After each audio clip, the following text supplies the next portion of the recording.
नमस्कार प्यारे साथियों, स्वागत है आपका इस M with Ankit @32 YouTube channel में। और आज का हमारा टॉपिक, जैसा कि मैंने आपको पहले ही बताया था, अभिप्रेरणा है।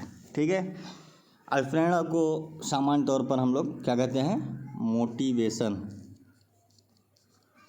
अब आपको ये जानकारी थोड़ा बहुत ये तो होगी ही, सुन रखे हो इन शब्दों को कि मोटिवेशंस, वो बहुत मोटिवेटेड है, या वो मोटिवेशनल स्पीकर हैं, या वो ऐसा पढ़ाते हैं कि मोटिवेट हो जाते हैं हम लोग। ऐसे शब्द आप लोगों के दिमाग में कहीं ना कहीं होगा, आप सुन रखे होंगे। तो ये है क्या? प्रेरणा है क्या? एक परिभाषा, एक निश्चित जानकारी अगर आपको प्राप्त करनी है इसके विषय में, तो एक थोड़ा सा नॉलेज होना चाहिए। ठीक है, देखिए, तो अभिप्रेरणा एक ऐसी परिकल्पना है या परिकल्पनात्मक प्रक्रिया है जो प्राणी के व्यवहार के निर्धारण व संचालन से संबंध रखती है। व्यवहार को प्रारंभ में अनुप्रेरित, सक्रिय अथवा जैसा है वैसा बनाए रखने वाले कारकों को अभिप्रेरणात्मक कारक कहते हैं। ऐसे कारक जो इससे इफेक्टेड होते हैं उसे अभिप्रेरणात्मक कारक कहते हैं। देखिए, ऐसा कुछ भी जो परिभाषा किताबी होती है वो ठीक है, आप याद कर सकते हैं, लेकिन थोड़ा सा समझ विकसित करने के लिए मैं आपको बता देता हूँ। ऐसा कुछ भी जो आपको आगे जाने के लिए प्रेरित करती है, वही प्रेरणा अभिप्रेरणा कहलाता है। ठीक है, तो अभिप्रेरणा वास्तव में एक आंतरिक शक्ति होती है जो प्राणी को एक विशिष्ट प्रकार के कार्य को करने के लिए बाध्य करती है। अभिप्रेरणा को प्रत्यक्ष निरीक्षण के द्वारा देखा जाना संभव नहीं होता है। क्या आप अपने मोटिवेशन को प्रत्यक्ष रूप से देख पा रहे हैं, टच कर पा रहे हैं? नहीं। तो क्या है, ये एक अदृश्य प्रकार की शक्ति होती है जिसके प्रभावों का निरीक्षण करना ही संभव हो पाता है।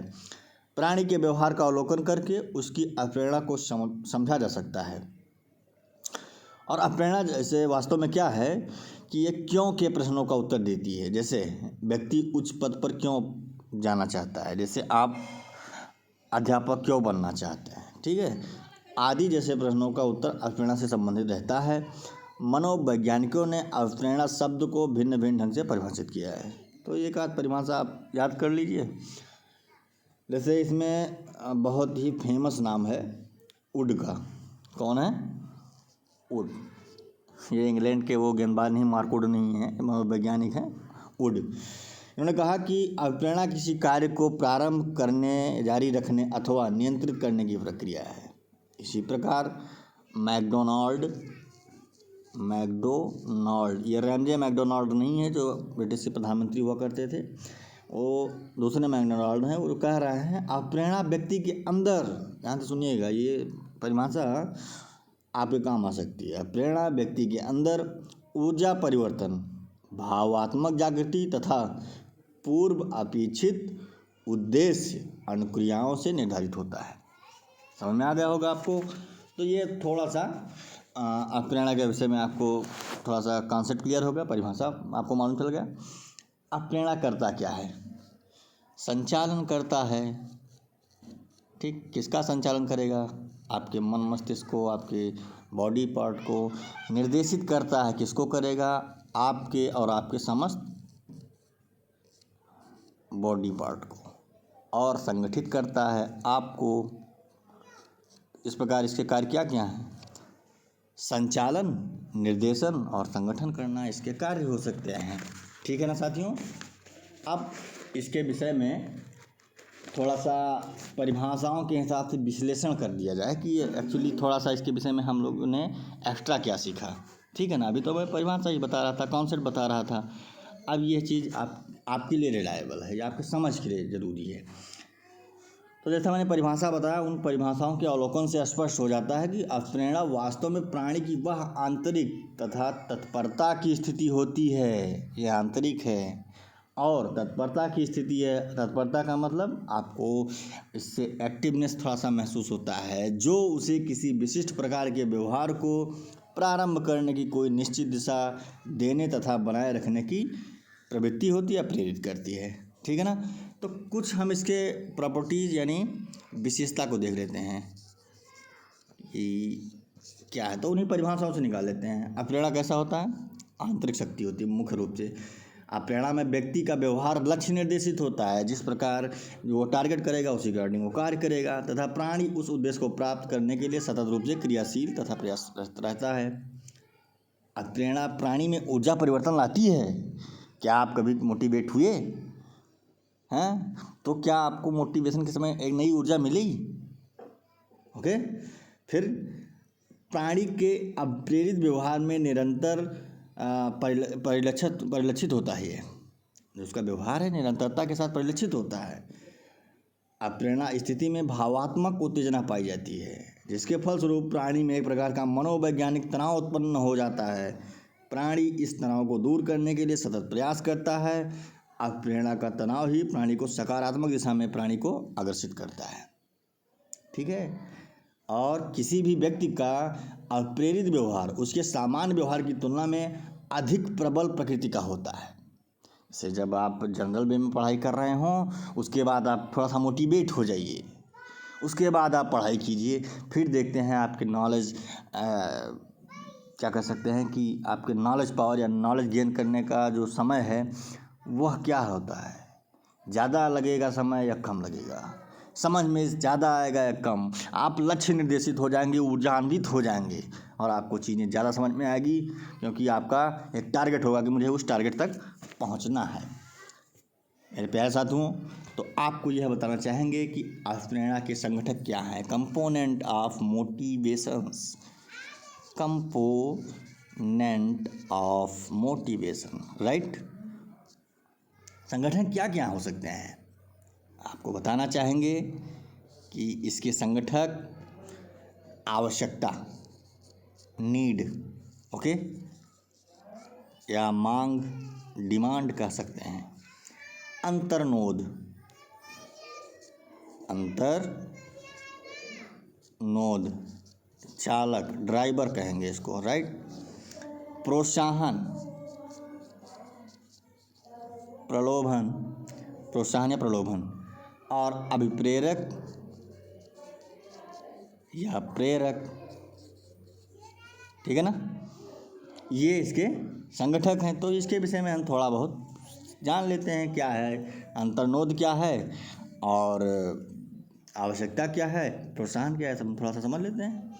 अंतर्नोद क्या होता है, किसी आवश्यकता को पूरा करने के लिए, इसके विषय में बात कर रहे हैं। किसी आवश्यकता को पूरा करने के लिए या दूर करने के लिए व्यक्ति को क्रियाशील बनाता है अंतर्नोद, ड्राइव करता है। प्रोत्साहन क्या है, अंतर्नोद की समाप्ति के बाद जो चीज़ आपको मिलता है वो प्रोत्साहन होता है, यानी कार्य करने के बाद जो चीज़ आपको प्राप्त होता है रिजल्ट, वो प्रोत्साहन आपका होता है। अब प्रेरक या प्रेरक क्या होता है, यह प्राणी को विशिष्ट प्रकार के व्यवहार या क्रिया करने के लिए उत्तेजित करता है। अब प्रेरक एक अति व्यापक शब्द है जिसके अंतर्गत आवश्यकता, तनाव जैसे अनेक तत्व समाहित रहते हैं। अब प्रेरक क्रिया को गति देने तथा उद्देश्य प्राप्ति को निरंतरता बनाए रखने के कार्य करते हैं। स्पष्ट है कि आवश्यकता, अंतर्नोद एवं प्रोत्साहन तीनों परस्पर घनिष्ठ रूप से संबंधित होते हैं। ठीक है ना साथियों। अब प्रेरक के विषय में मनोवैज्ञानिक एक हैं मैकडूगल, क्या नाम है साथियों, मैकडूगल। इनके विषय में हम पहले ही बता चुके हैं, राइट। तो 14 मूल प्रवृत्ति संवेग के बारे में इन्होंने बताया था। मैकडूगल कह रहे हैं अभिप्रेरक व्यक्ति के अंदर वह दैहिक तथा मनोवैज्ञानिक दशाएं हैं जो एक निश्चित ढंग से कार्य करने के लिए प्रवृत्त करते हैं। ठीक है ना साथियों, किसने कहा था, मैकडूगल ने। किसके विषय में, अभिप्रेरक के विषय में।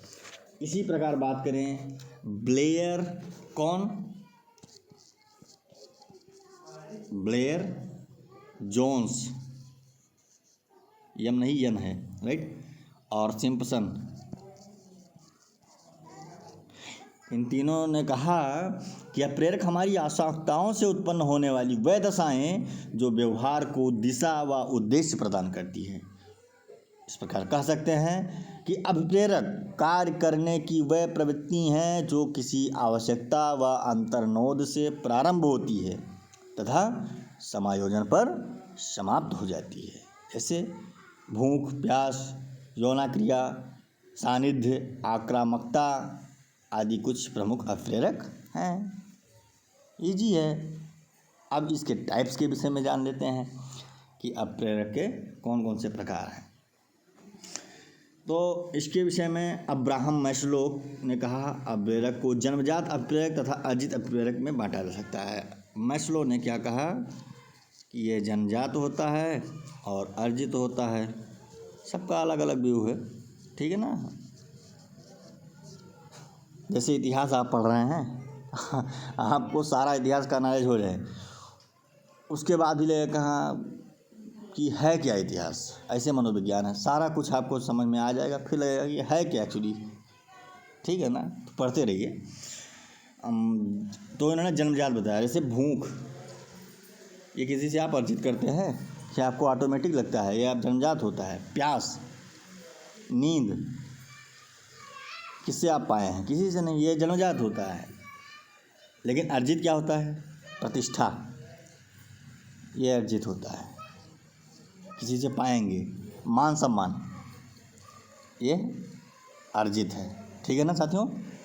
इसी प्रकार थॉम्सन कह रहे हैं, कौन, थॉम्पसन, इन्होंने बताया कि स्वाभाविक होता है और कृत्रिम होता है। स्वाभाविक के रूप में उन्होंने खेल की प्रवृत्ति बता दी, खेल की प्रवृत्ति, और कृत्रिम के विषय में प्रशंसा या दंड, ठीक। मुख्यतः आपको अब्राहम मैस्लो को ही याद रखना है, एग्जाम में वही आने वाले हैं, क्योंकि इसके ऊपर इन्होंने ही ज़्यादा रिसर्च किया था। इस प्रकार गैरट कह रहे हैं, गैरट, ये हमारे गैरट साहब हैं, ये कह रहे हैं कि ये 3 प्रकार का होता है प्रेरक। एक जैविक, कौन कौन, जैविक यानी बायोलॉजिकल, और मनोवैज्ञानिक साइकोलॉजिकल, और सोशल यानी सामाजिक, ये 3 प्रकार के प्रेरक होते हैं। अब देखिए जैविक में क्या है, प्रेम, भय, संवेग, यानी जितने मूल प्रवृत्ति आएंगे। मनोवैज्ञानिक क्या है, रचनात्मकता, रचनात्मकता, यह मनोवैज्ञानिक प्रेरक होता है। सामाजिक प्रेरक में प्रतिष्ठा, जिससे समाज में आपका कद बढ़े, प्रतिष्ठा, सुरक्षा, ये सब क्या है, सामाजिक प्रेरक है। तो स्वाभाविक, जन्मजात प्लस जैविक, ये तीनों अप्रेरक दैहिक अप्रेरक की प्रक्रिया कही जाती है। कौन कौन से, स्वाभाविक, ठीक, और जन्मजात प्लस जैविक, ये तीनों प्रकार की जो अप्रेरक होते हैं, इनको दैहिक अप्रेरक कहा जाता है। कौन से, दैहिक अप्रेरक, ठीक है ना साथियों। अब इसके विषय में कुछ सिद्धांत हैं, तो उस सिद्धांत को हम पढ़ लेते हैं। अप्रेरणा के सिद्धांत, प्रिंसिपल ऑफ मोटिवेशन, ठीक है साथियों। तो कौन कौन से सिद्धांत हैं इसके, थोड़ा सा इसके बारे में बता दें कि ऐसा क्यों इस पर रिसर्च हुआ। तो मानव व्यवहार तथा उसके कारणों का अध्ययन करके मनोवैज्ञानिकों ने अभिप्रेरणा के विभिन्न सिद्धांतों का प्रतिपादन किया, ठीक है। उसके पश्चात होता क्या है, जैसे हम मोटिवेट करते हैं तो क्यों करते हैं, कोई भी मोटिवेट होता है तो क्यों होता है, किस लिए किया जाता है, अगर हम किस प्रकार से मोटिवेट करें कि सामने वाले को अच्छा नॉलेज मिले और बहुत ही सटीकता के साथ वो अपना एग्ज़ाम क्वालिफाई करके और अपने टारगेट को अचीव कर ले। क्या आप अपना टारगेट अचीव करना चाहते हैं, बोलो यस और नो। इफ़ यस, देन मेरा एक सलाह है, पर डे आप एक अपना गोल सेटअप कीजिए कि मुझे इतना पढ़ना है। घंटा मत बनाइए, घंटा मत सोचिए कि मुझे इतने घंटे पढ़ने, मुझे इतना पढ़ना है, मुझे इतना पाना है आज, और उसको पाने के लिए आप पूरी अपनी ताकत झोंक दो। आप ऐसे कुछ दिन करते रहेंगे, निश्चित तौर पे आपकी जो लक्ष्य नामक चीज़ होती है वो बदल जाएगी, और आप पाएंगे कि आप अपने टारगेट को अचीव कर चुके हैं, है ना साथियों। तो अप्रेरणा का जो मूल प्रवृत्ति सिद्धांत है, यहाँ हम सिद्धांतों के विषय में थोड़ा सा बात कर रहे थे। तो एक सिद्धांत है अप्रेरणा की मूल प्रवृत्ति का सिद्धांत। मूल प्रवृत्ति का सिद्धांत, आपको ये पॉइंट मेंशन करना है, नोट डाउन करना है कि किस सिद्धांत को किसने दिया, ठीक है। यदि आप, ठीक है, यदि आप TET, C TET, DSSB, REET मुख्य एग्ज़ाम के लिए आप प्रिपेयर कर रहे हैं, फैक्चुअल एग्ज़ाम के लिए फैक्ट अगर ढूंढ रहे हैं तो यहाँ आपको फैक्ट मिल जाएगा। 1908 में मैकडूगल ने इस सिद्धांत का प्रतिपादन किया था। कौन था, मैकडूगल। क्या कहा उन्होंने? यद्यपि मानव व्यवहार को स्पष्ट करने के लिए मूल प्रवृत्ति के संप्रत्यय का सर्वप्रथम उपयोग विलियम जेम्स ने किया था, परंतु एक पूर्ण सिद्धांत के रूप में मूल प्रवृत्ति सिद्धांत को प्रस्तुत करने का श्रेय मैकडूगल को जाता है। जैसे अगर मैं कहूँ कि कॉन्सेप्ट के तौर पर मूल प्रवृत्ति का सिद्धांत जो है विलियम जेम्स ने दिया। कौन? William James. लेकिन अगर यह कंप्लीट प्रिंसिपल के विषय में बात किया जाए तो मैकडूगल ने दिया था। अब जिस सिद्धांत के विषय में हम बात करने जा रहे हैं वो बहुत ही एग्जाम में हर बार आता है, और आप पढ़ के, मैं कह रहा हूँ दावे के साथ, पूरा चैप्टर पढ़िए, फिर कोई सा भी पेपर हो, अगर कोई एक सिंगल क्वेश्चन आपसे इसमें नहीं फंसेगा तो मैं आप लोगों को सजेस्ट करना छोड़ दूँगा। ये मैं दावे के साथ कहता हूँ आपको, ठीक है। लेकिन पहले हमको डिफीट कीजिए इस मामले में। तो अप्रेरणा का मांग सिद्धांत,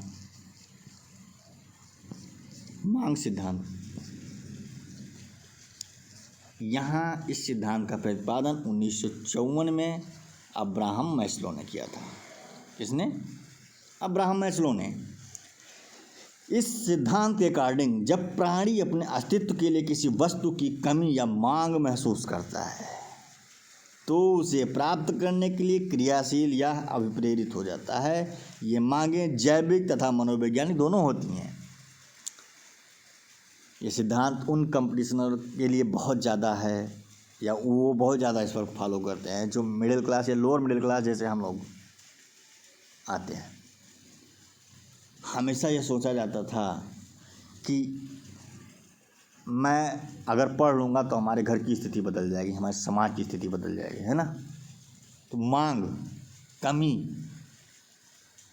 मुझे लगता था कि जैसे मैं ब्रांडेड कपड़े या ब्रांडेड शूज़ नहीं पहन सकता, मेरे पास पैसे नहीं हैं, खुद के पैसे से पहनो, पिताजी के या पुश्तैनी संपत्ति से हम क्या क्या करेंगे, खुद से अर्जित की गई संपत्ति से करो, मज़ा तो तब आएगा। मुझे बहरहाल ये कमी और मुझे मांग ये हमेशा मुझे प्रेरित करती रही, आशा है कि आपको भी करेंगी। अब नेक्स्ट जो हमारा सिद्धांत है वह अप्रेरणा का प्रणोद न्यूनता का सिद्धांत है। कौन?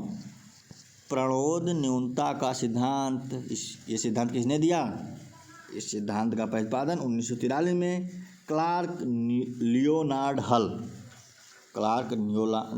हल। देखिए, आपको कुछ ना याद हो तो हल याद कर लीजिए, ठीक है। प्रणोद न्यूनता, ठीक।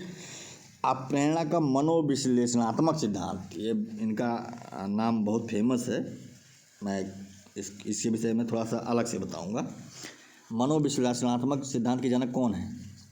कहीं भी मनोविश्लेषणात्मक शब्द आपके एग्जाम में आ जाए तो आप बिना सोचे समझे सिगमंड फ्रायड, इनका आप नाम तुरंत ढूंढ लीजिएगा। आपको आपके पेपर में ऑप्शन में यही रहेंगे और कोई दूसरा नहीं रहेगा, ठीक है साथियों।